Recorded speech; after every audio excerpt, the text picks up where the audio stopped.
Ven, Espíritu Santo, llena los corazones de tus fieles y enciende en ellos el fuego de tu amor.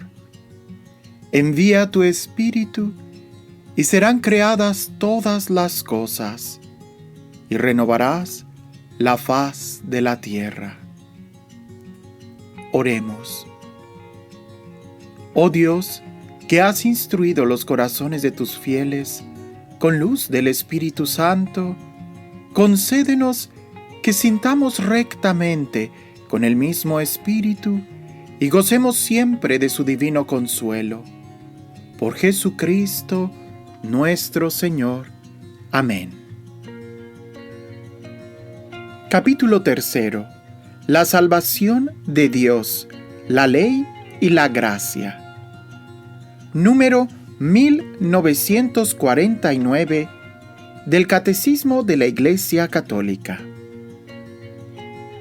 El hombre, llamado a la bienaventuranza, pero herido por el pecado, necesita la salvación de Dios. La ayuda divina le viene en Cristo por la ley que lo dirige y en la gracia que lo sostiene. Trabajad con temor y temblor por vuestra salvación, pues Dios es quien obra en vosotros el querer y el obrar como bien le parece. La ley moral. La ley moral es obra de la sabiduría divina. Se la puede definir en el sentido bíblico como una instrucción paternal, una pedagogía de Dios. Prescribe al hombre los caminos, las reglas de conducta que llevan a la bienaventuranza prometida. Proscribe los caminos del mal que apartan de Dios y de su amor. Es a la vez firme en sus preceptos y amable en sus promesas. La ley es una regla de conducta proclamada por la autoridad competente para el bien común.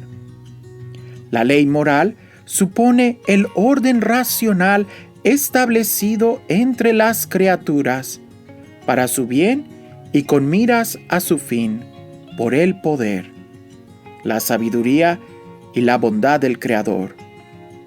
Toda ley tiene en la ley eterna su verdad primera y última.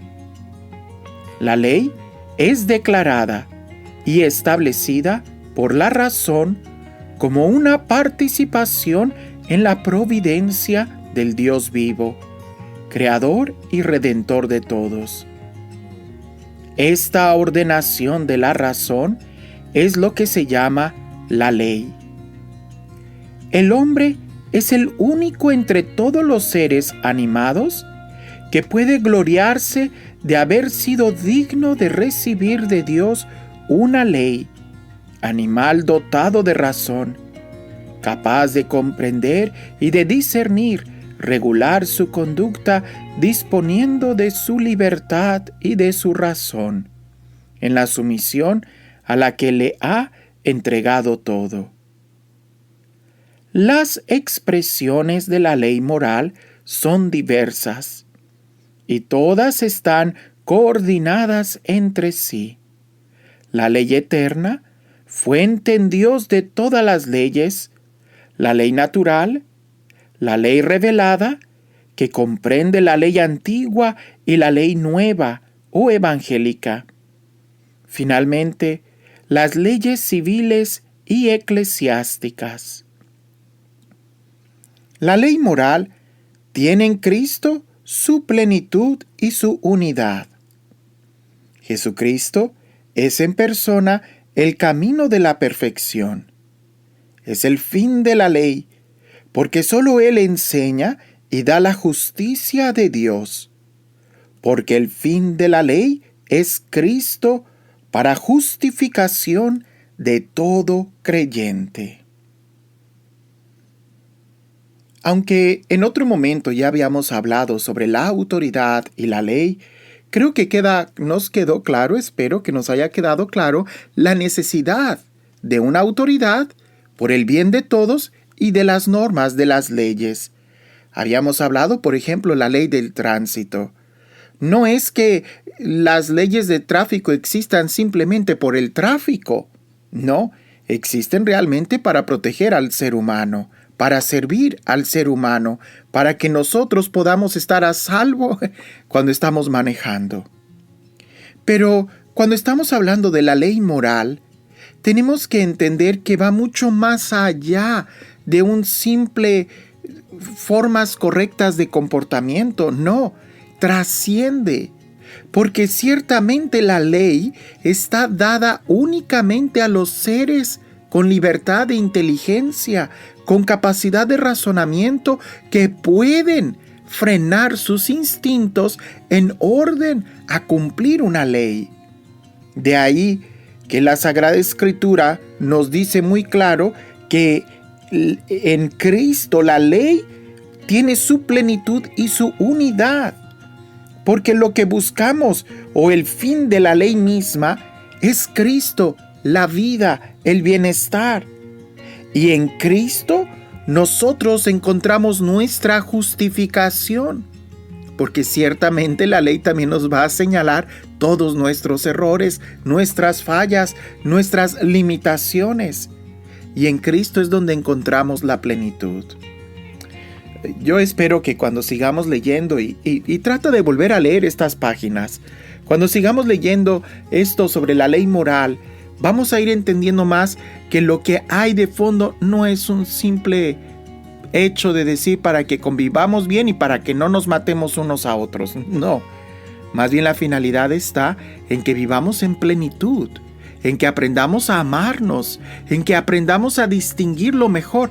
La ley solamente está, en cierta forma, como una enseñanza pedagógica que nos va a señalar algo más importante.